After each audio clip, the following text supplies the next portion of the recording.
Hello, folks. Hi, Megan P. What's going on, Arwen? Hello, Internet friends. Hello, Internet friends. Long time no talk.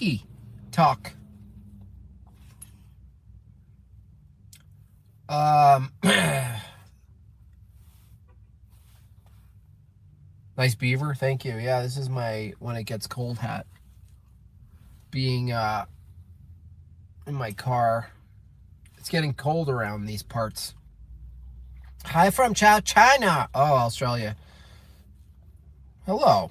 Hey, Jim Bob. Are you an Anglo-Saxon supremacist? I don't know, Arwen. Why don't you take the Polaris challenge, you coward?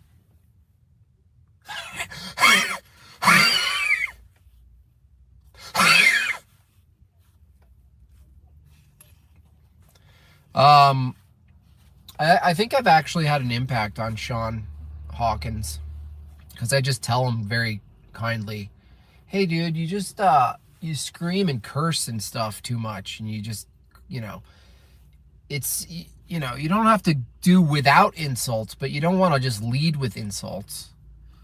And so now he's starting a debate channel.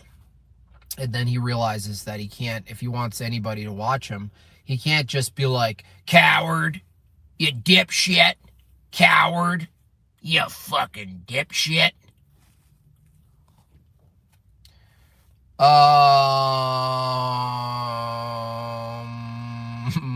It's been a minute. Yeah, I've been busy. We've been painting. I think we only have 2 more ornaments. For those of you who purchased, thank you.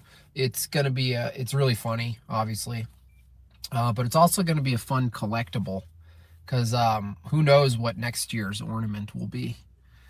So I've been painting a lot of those, shipping out the prints that are. I love them. I'm gonna do more prints.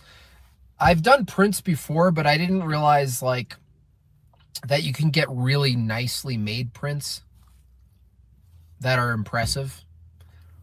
I am actually impressed with the print quality and the color. Hello from North Korea. Hello. Oh yeah, Arwen, I was watching Bob the Science Guy, and he actually had a pretty lively discussion on his channel. I think his channel will do okay because at least the debate or the conversation I listened to recently, it was pretty tamed. But that guy is so disingenuous. He like was talking about Rob Skiba, and he was like he could have gotten the vaccine, and like the ignorance. It's like he died of a totally preventable disease. You're like, what? Are you kidding me? Did you know the FDA just released a bunch of I can't even talk about this shit because YouTube just bans me. Forget it. Anyway, he's really dishonest. And he's like, oh, and this new Omicron is very scary. I'm like, are people really that dumb still? Yum.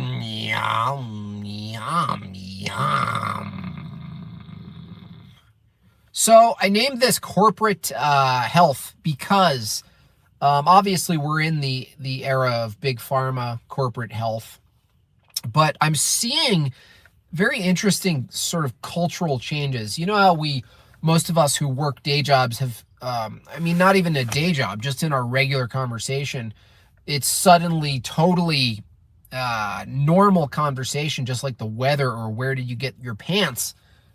Did you get a jabster? This is just normal now. They've established a new dialogue that's permissible in public. And that's bizarre. But naturally what follows are more aggressive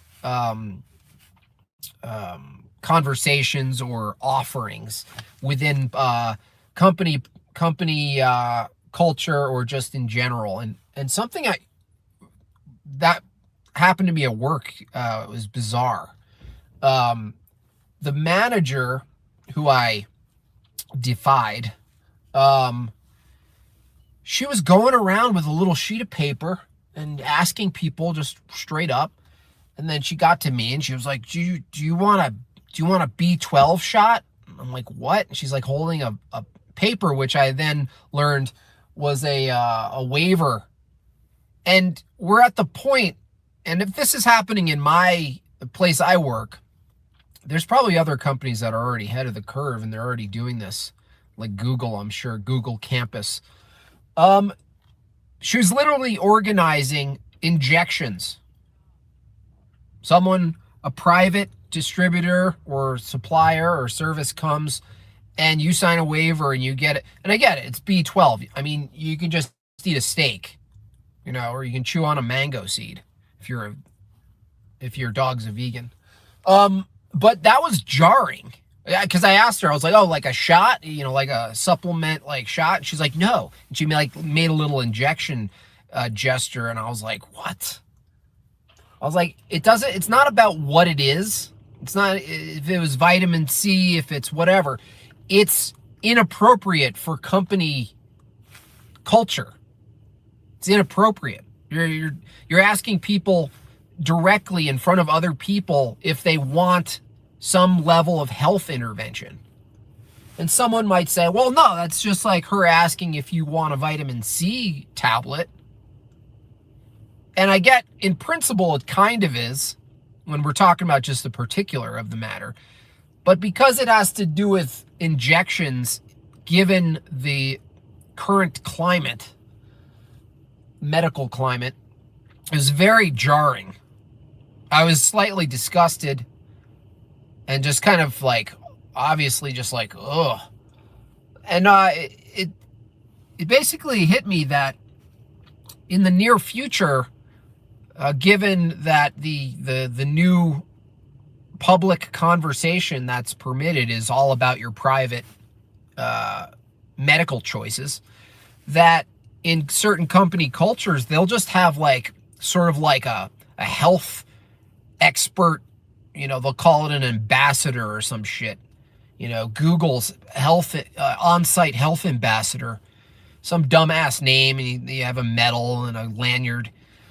And they'll basically have injections. They'll have all sorts of treats. Like a bar, like a tapas bar. A Jabus bar. And I think that we'll see this. And, it's been predicted before. Many other, I don't know if it's Huxley or some other people talking about the pharmacological society that loves their slavery and then is also just completely indoctrinated in a religious-like context to the pharmacology, to the miniature or massive upgrades of your body and mind, and this is where different people fall into the same category, the same paradigm. Joe Rogan, the DMT culture, the psychotropic drug culture, that it will be pushing that based in enhancement, body enhancement, performance. That's Joe Rogan's realm, but it's still under the umbrella of the same predicted pharmacological society that was predicted years before. I think it was Huxley. But it's just interesting to see it sort of bubble up. Like a lot of these things are like the boiling frog, where you're in it, so you can't. It's like watching your kids grow. Like you notice one day, if you're given some sort of distance or in time or absence, you can see, wow, you really are growing up. But if you're in it the whole time, you don't notice it. There are these slight milestones that you notice. And the same goes for how we all experience the, what, one would call the Overton window, or just like the new established norms. And I'm noticing it. And even that little example of my manager off going around getting people sign waivers to get injections there on site at my work. Not vaccines, which, why would that be off the table? When it comes down to it, what's the difference between an on-site jabber and an on-site B12 jabber or anything else? If that becomes the norm, then it would make sense that these companies will establish, as I said, their medical ambassadors, their chancellor, the chancellor of health.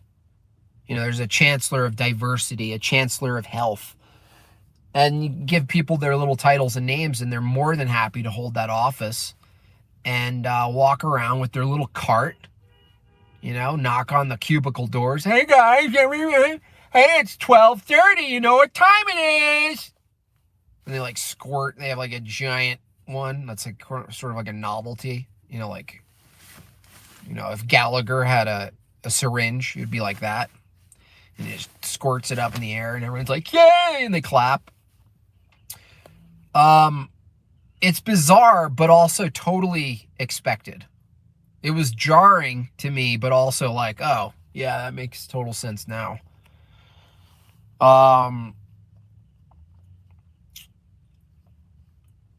So, yeah, lanyards, exactly.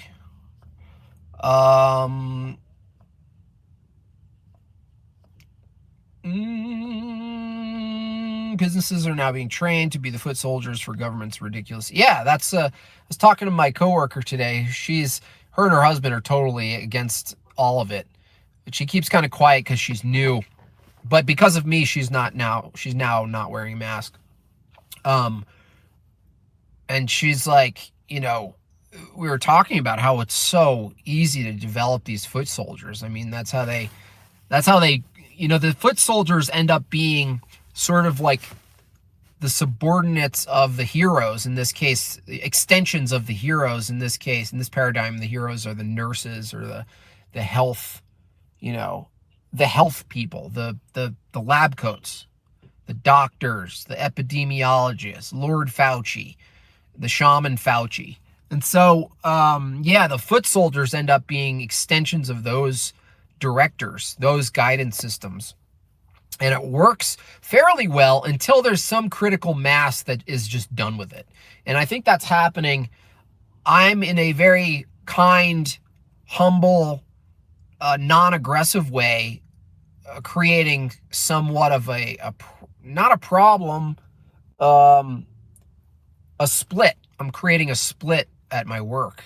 And I figured if I'm planning on leaving, I might as well create that split and demonstrate the ridiculousness of it and how I'm ungovernable at work. So those foot soldiers don't work, because the foot soldiers they're not real soldiers because they don't use force. They have to use coercion, pressure, shame, group dynamics, manipulation, tattletaling, cold shouldering,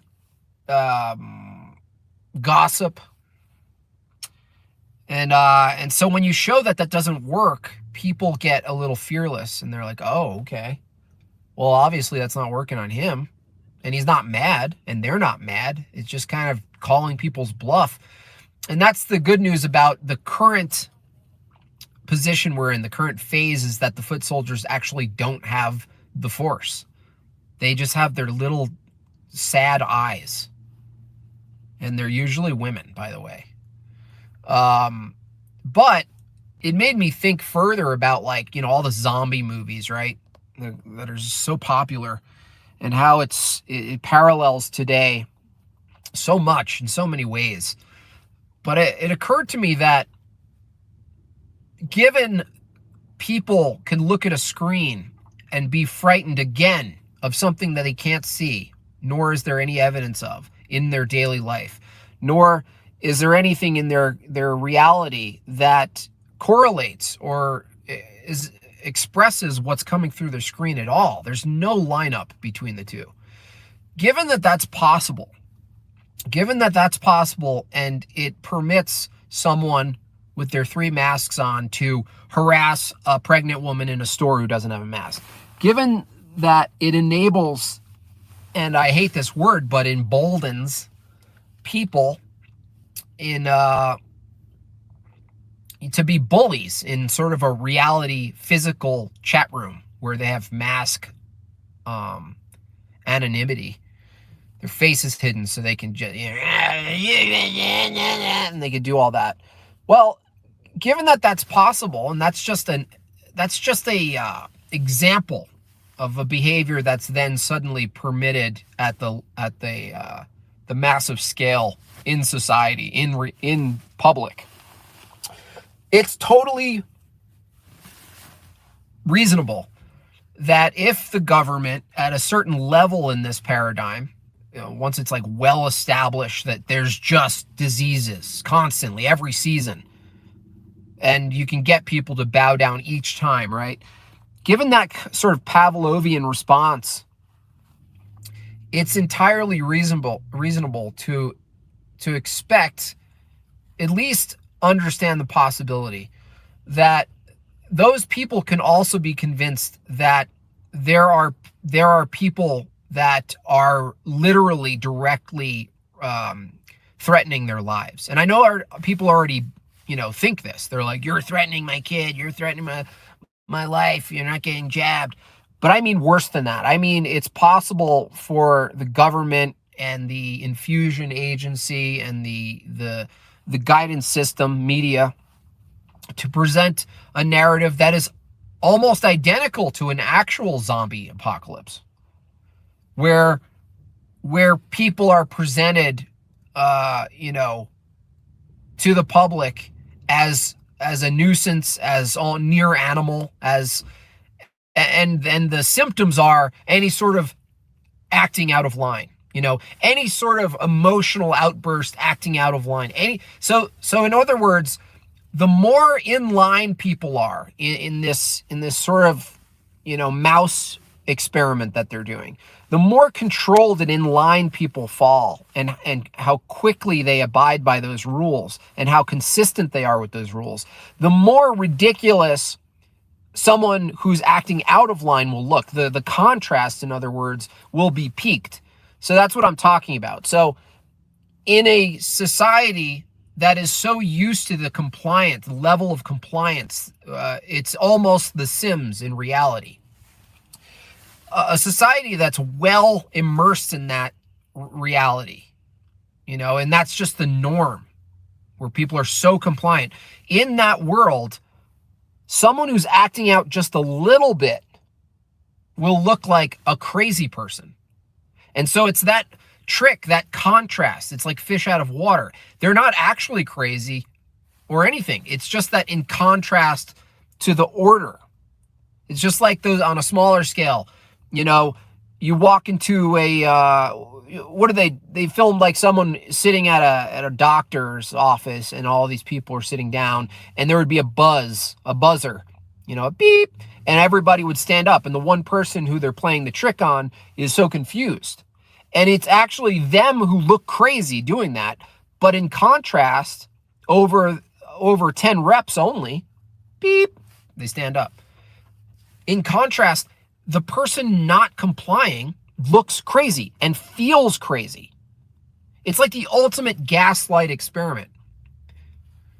And so in that world, a zombie-like apocalypse where people are convinced that anyone acting outside of the line might have this brain disorder, I predict that will be the case in some places. I bet you it'll start probably in China, maybe in New Zealand, probably not Australia. Maybe. But the concept is a society that abides by such insane compliance measures for maybe 5 years straight, that's a precondition. That's a perfect scenario, perfect recipe for establishing a new narrative that anyone acting outside of those rules might have some brain disease. And they could convince these people that that's the case, 100%. They can definitely convince people. And all you need to do is one outburst, you know? And then they're like, oh, he must have it. He must have it.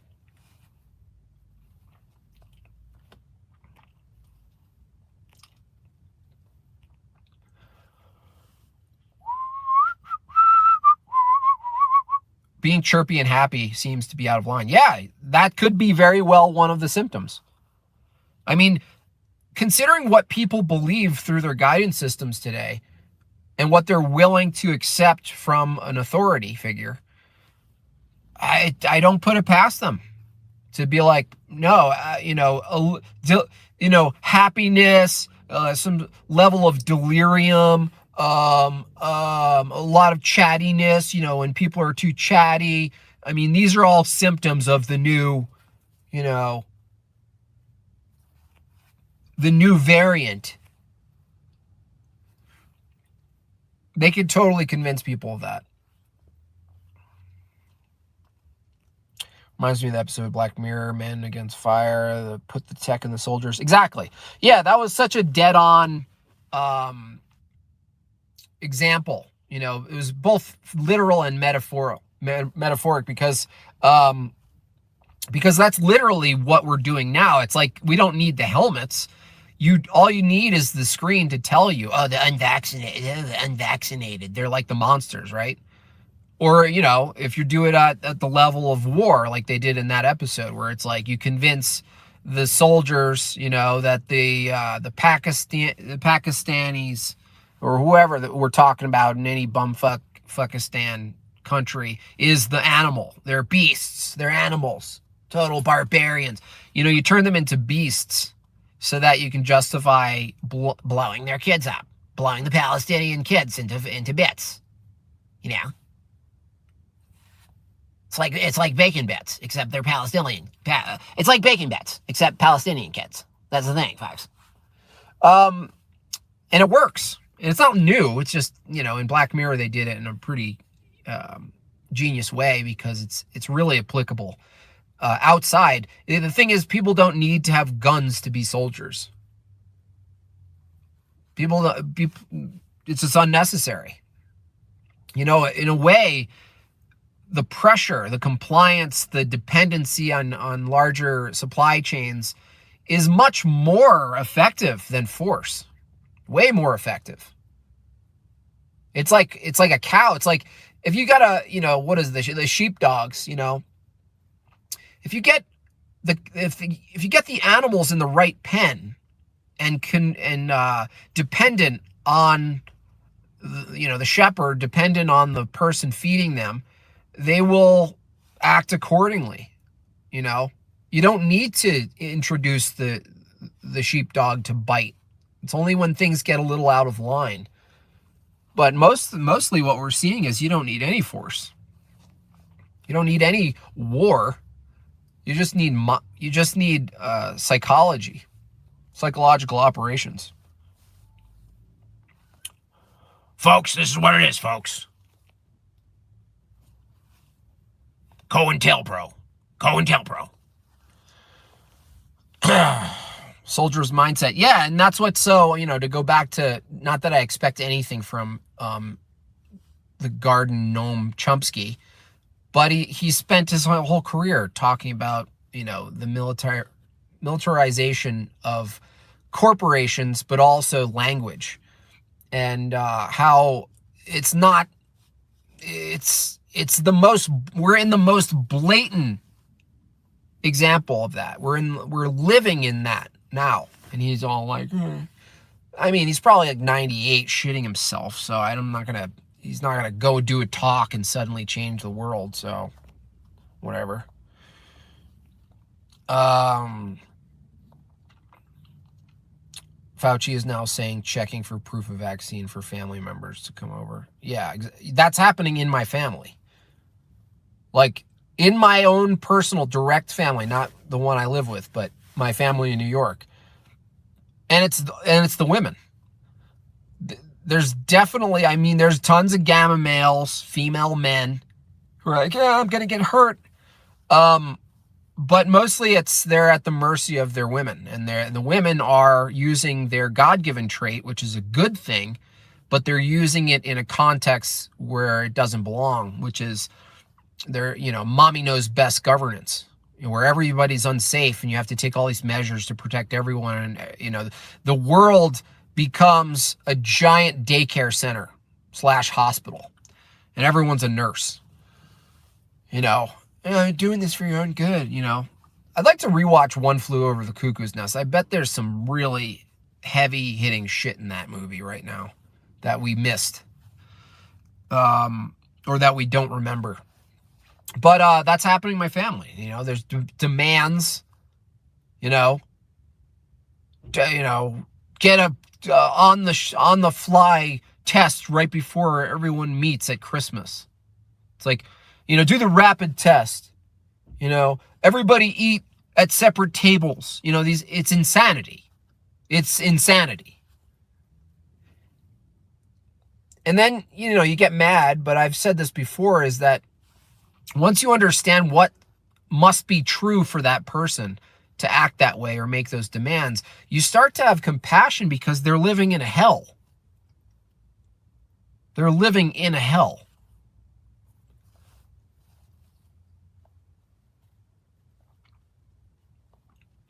Mama knows best. Contrarian, 420, thank you. $5. Jordan, do you think fear makes people irrational? Do you see any evidence of this being done today? Well, it could go both ways, It's like you could have a healthy fear of, like, say, a bear or a lion next to you, It's like, is it irrational simply because you were wrong and there wasn't a bear or a lion next to you? It's like, probably not, because you want that fear when you need it. So fear is possibly useful. But that's not to say it can't be abused. It's like fear is like a drug. It's like you could reduce it to a chemical transaction in your brain, And it's like you could train yourself to have fear over things that are just not harmful or not even in reality, It's like, fuck. It's like, there was a moment there where I was like, well, if I get the jab, I can go get a little baguette, with the smoked salmon and the cream cheese. It's like, leave me alone, bucko. But at the same time, show me your proof of vaccination to get into my talk,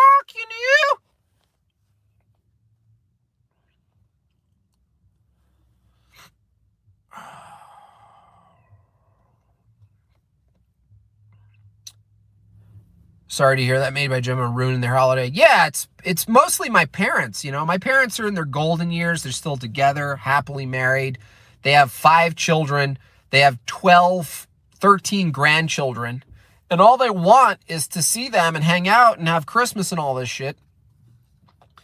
And unfortunately, it's what I call the hostage economics. We're experiencing hostage economics at the massive scale where you have to comply to get your goodies. You have to comply with whatever the standards are to be a part of the system. Well, that happens at the family level too, and that's exactly what these psychopaths wanted. They want to splinter up the family and further create atomized units of debt, slavery, consumers. Atomize the family and have them then a part of a different tribe called the collective consumer base.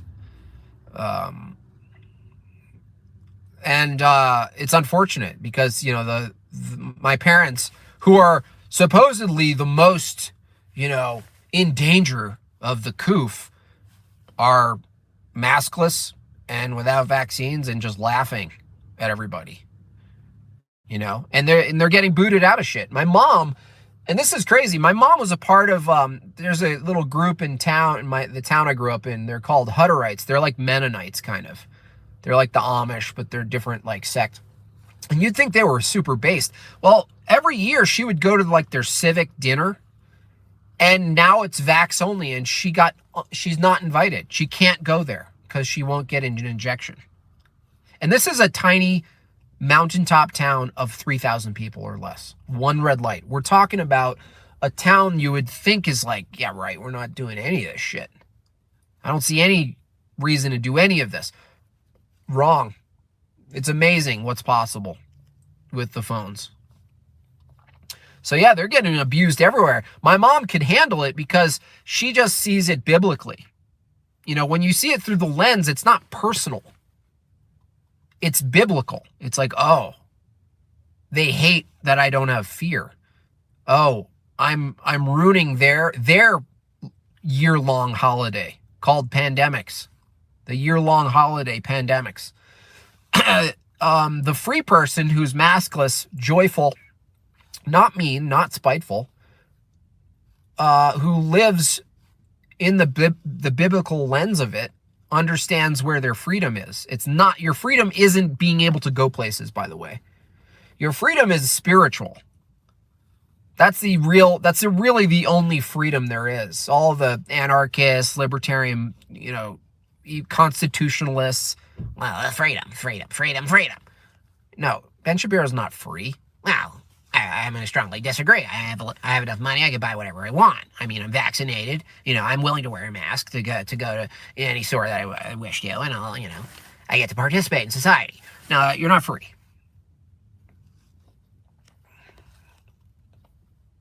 Don't ruin their LARP. Yeah, don't ruin their LARP.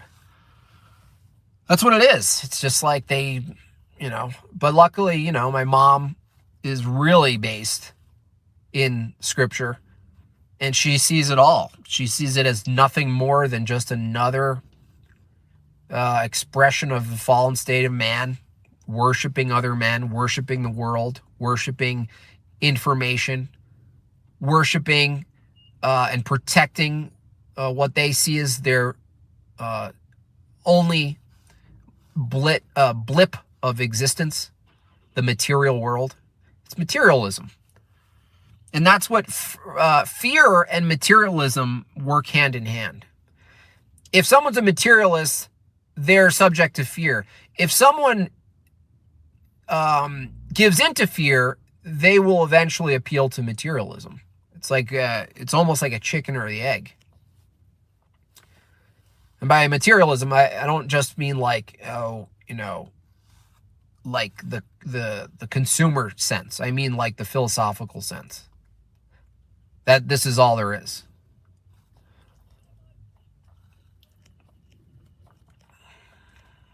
And it's spiritual. It's all spiritual. And you see it. You see people's weak spirit. You see their weak mind. They have no faith. They like their fear. Fear, I read this. I don't know who said it. Fear is contaminated faith. I thought that was so well stated. Fear is contaminated faith because you still have faith. You have just faith in something that you are avoiding. You have faith. It doesn't go away. Someone says, oh, where's your faith? It's not actually the correct question because they do have faith. It's, you have to be more specific.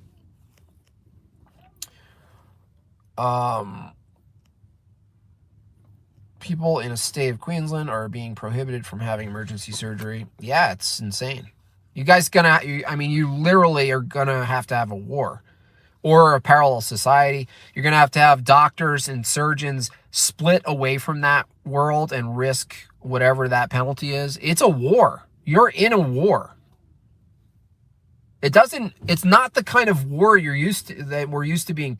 I even think that war itself might be a big psyop. Like the war actually happens, but what it establishes, whether it's directly or indirectly, is that's what a war looks like.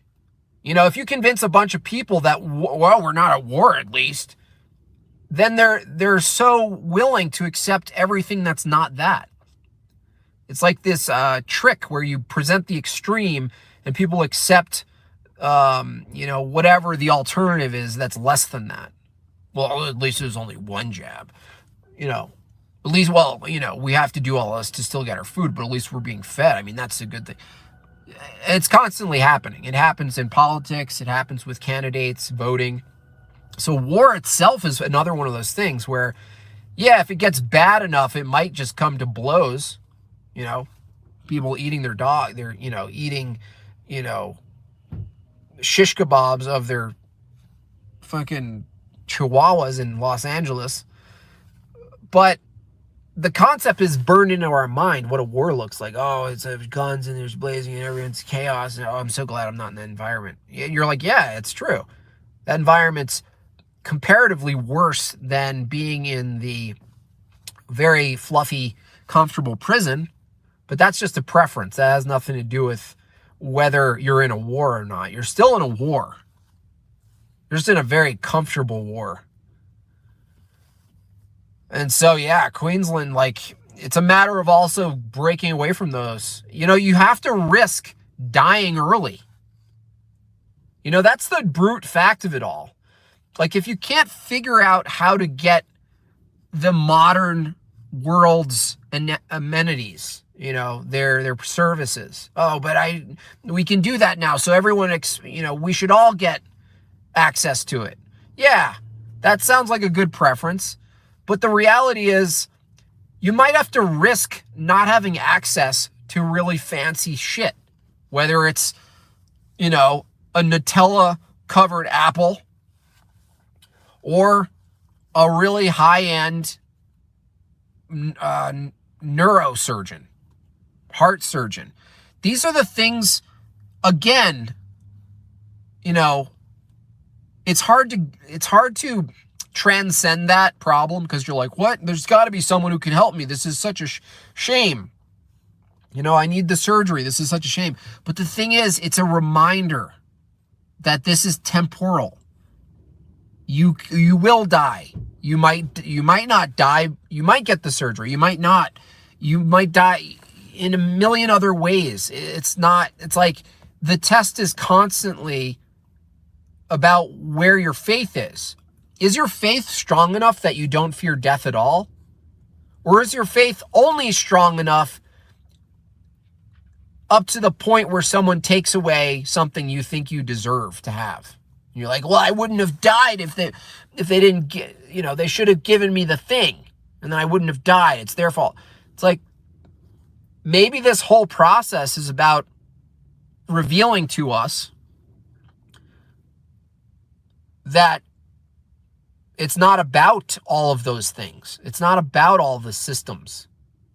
It's not about restructuring and gaining a better, more workable society for more people. Or it's not about retaining some Masonic view of liberty through a little paper written by feather pen people. But that it's a confrontation between you and spirit. That it's a challenge of your spirit. Where are you deeply afraid? And that fear, because if you're not afraid of Karunka, I guarantee you we're all afraid of something else. It's like, does it really matter what it is? Okay, I'm not afraid of Karunka. I'm not afraid of all this shit. Okay, I'm afraid of other shit that could happen. The same fear inside your body is the same test of your faith.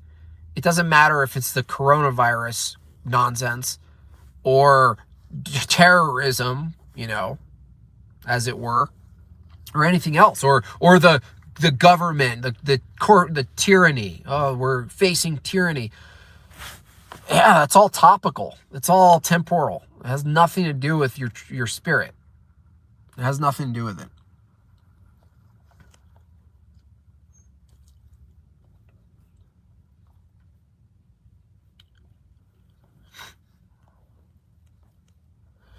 That's the question. Can you be grateful, free, joyful in any circumstance? Can you experience long suffering and thank God for it? Can you thank God for long suffering? Well, suffering is evil, Why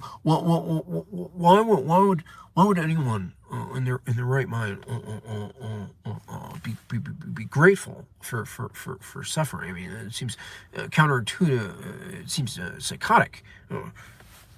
Well, Sam, because that's where your spirit's built. That's how you know you're of spirit. I mean, it seems ridiculous. You know, if you're suffering, you're suffering. I mean, there's no other way of looking at it. Shut up. Go back into your rat hole. This struck me. Fear of C-19 is the same fear of an elite orchestrating C-19. Yeah, exactly. That's a good point. It could be reversed. You can have fear for either. You could flip it. You know, different sides of the same hand, coin, however you want to see it.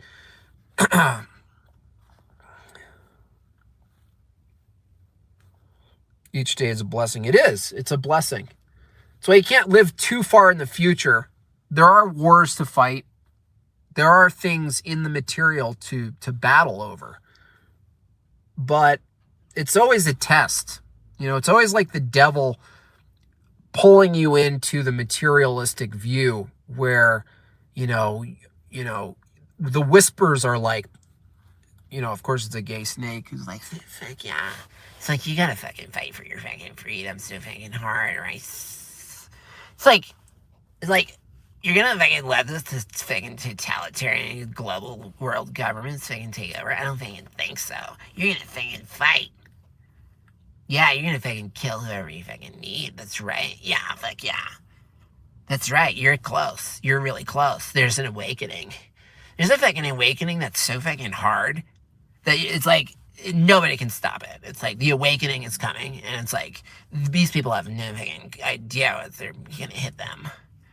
It's like, you're a fucking freedom fighter. Now get your gun and get your musket. You're fucking out there. It's like, that's like the devil whispering that you're going to sort out the material world.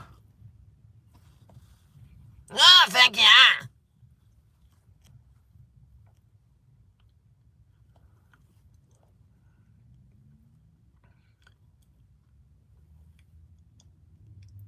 I vote for the sticker. Fuck yeah. Oh, yeah. I should make a sticker of the gay snake. Memes are great, Jim. Thank you. Thanks for the unique art. That shows the absurdity of the sheeple. Thanks, Ryan. Appreciate that. What's up, Shane? Every day is a gift. That is what they call is the present. Yeah. Yeah, it's a constant gift. You open your eyes, you can see, you can feel, you can touch. You can walk. Even if you can't walk, you can see, you can smell. Unless you have the coronavirus. It's all just a blessing. I mean, you get to love people. People love you. It's like there's so much that still can't be taken ever. Not to say you should set your standards on absolutely, you know, only the absolutes that you can grasp even in handcuffs. It's just that the reminder of that's what's important allows you to like actually live joyfully and not be so like mad at these poor people who are just, again, they're in their own hell. It's like, if you want to punish them, just rethink that. It's like someone whipping themselves and you being like, oh, they're so stupid, I just want to whip them. And you're like, someone's like, they're already whipping themselves. Like, there's no need. Oh, thank you. Thanks. Thank you.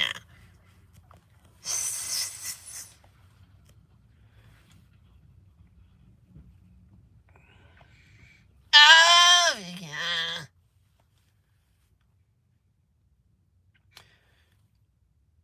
Anger for them is ridiculous. I try to combat sorrow with their delusions. Yeah, I there's at least once a day, every day, where I just go into not despair. I can't tell what it is. It's not anger, it's disappointment. It's like a almost sadness. It's because it's like, oh, you're not You're still falling for someone. You're still playing Science Says, touch your nose. It's sad. Oh my God.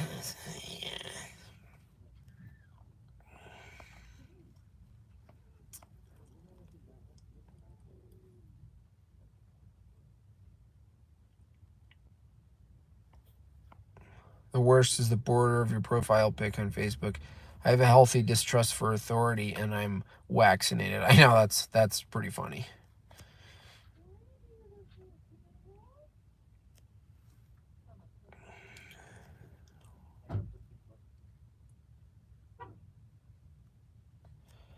You feel the same way every day too. Yeah, it's like little pokes of it.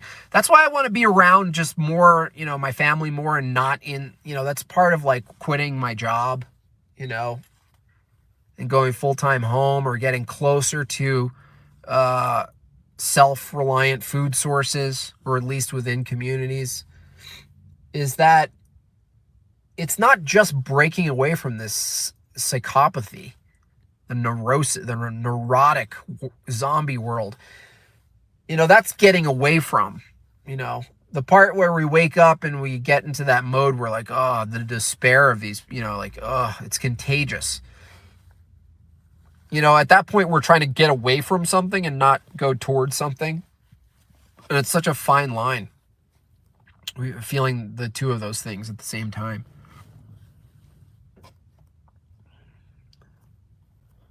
Simon Says have more fear. They crave it. Yeah, the narcissism really was also a precondition for all this, because the selfies, I did this, the virtue signaling, the preparation for this, this crazy simulation they're running. The preparation was all just the phones, the constant self-referential, solipsistic system. Me. Oh, me. I'm doing this. I did that. Look at me. I'm the thing. I did the thing. Look at me, how I did this thing. And then it's like all you do is you go, oh, okay, now there's a danger. Now you get to be your hero character. But guess what? It's reversible. You have a reversible card. Everyone has a reversible baseball card of themselves. It's the victim and the hero. And you can flip it at any time. Someone's not wearing their mask, you're the victim. You pointed it out and now you shamed them, you're the hero. Now the chemical delivery system for that kind of person is just all day. They're just like you can't wait to get the next hit of the fear, and then the dopamine, the cortisol, and then the dopamine. You're threatening me, I'll show you. It's like cortisol, dopamine, ping pong.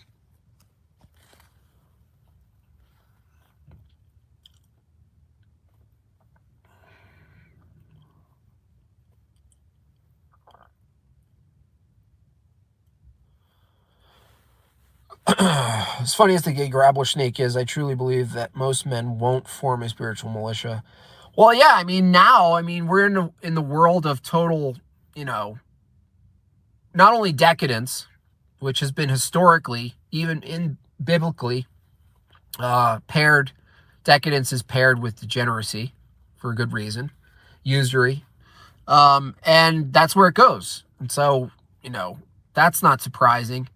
But at the same time, the whole fight, the war thing, what I'm seeing in this modern existence, that's mostly propped up by lending, banks, corporations, these big, massive standardized structures that have nothing, that remove you and your labor from the entire system completely. You're just a consumer, and you get your little arcade tickets to play the game. What I'm seeing is that people have this visceral reaction to want to fight, like especially men want to protect. But when you're honest, you see that aside from your family and your loved ones and your own maybe sense of liberty or agency, there's no for most people, there's nothing to protect. Whereas before, a whole tribe, they built a village, they built customs, they built foundations, they had a church, they had the river, they had their way of life that was collective, and that was worth defending. You weren't confused about what you were defending, right? And that's why the whole constitutional, feather pen shit, as much as it sounds good, it whether it was purposeful or not, it did have a consequence to it, which was it gave people the idea that, they could live in a nation totally atomized and splintered with all varying cultures and values and beliefs. And as long as the Constitution is in place and there's law, I mean, that's why America is the greatest place on earth. It's like, well, no, because if your bare minimum is constitutional liberty and property or whatever, then that's all you have to protect. Well, you're protecting things. When you have culture, when you have cultural identity, traditions, theology, a vertical and horizontal level community, meaning family and side-to-side communities will all share the same values. Suddenly you have something immaterial that's worth fighting for. The consumer world, like the Seth Rogen, he said something truth to it now that I reflect on it. He was like, they were talking about guy, LA being a shithole, and the one guy was like, I got my car broken into, and Seth Rogen was like, oh, I have like 17 cars. He's like, I'm gonna fight for my car. And it's like, yeah, you're just, you can afford any of it, so it doesn't really matter. But there's actually something that's revealed in what his stance was, which is true. There's a half-truth there, which is we're getting to the point where if you're such a materialist, but material itself, like a car or a phone, becomes ubiquitous in the sense that it could all be supplied and traded and shared. No one owns a car. You won't own anything. You'll be happy. You won't own anything. You'll be happier.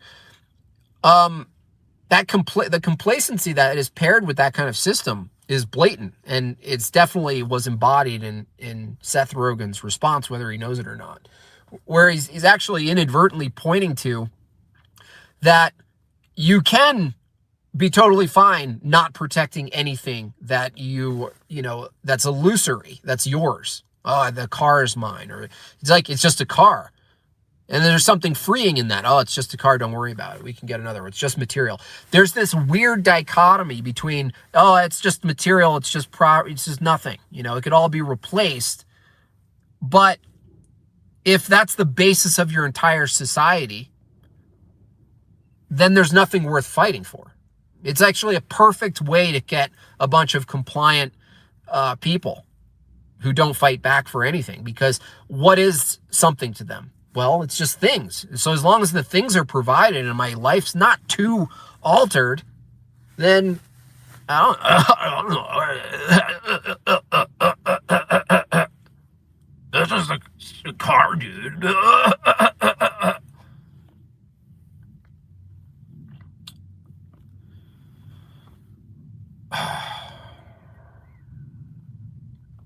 It's the immaterial that you protect, that you fight for.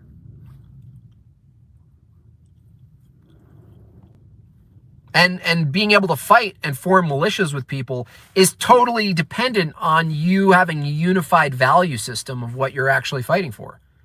You imagine like the variety, the diversity of a militia. Can you imagine diversity militia where it's like, hey, Brad, thanks for showing up. I mean, here we are fighting for Christian value. No, I'm actually atheist a little bit. I don't fight for the Randian approach to reality, and it's like, it's like they correlate. They're similar though, right? It's enough. And then you're like, okay, fine. Hey, what are you doing here? Well, I'm a pagan. Am I in the right place? Am I in the right militia? You realize how like splintered everything is. I'd rather lose my car than watch Knocked Up again. That's hilarious. Yeah. Anyway, I gotta wrap this up.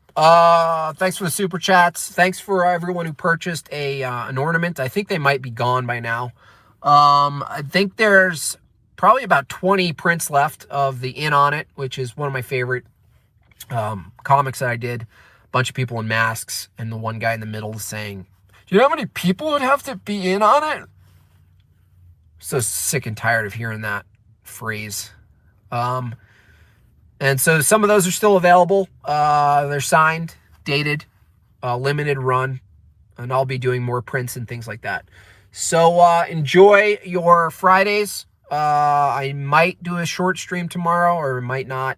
Either way, I'm planning on a Mom Bob stream. We might tackle some Revelation, maybe, if she's comfortable with it. I don't know. But it's a long time. It's due. A Mom Bob is due. All right, y'all. Thanks for the chats again, and you guys have a great day. God bless you.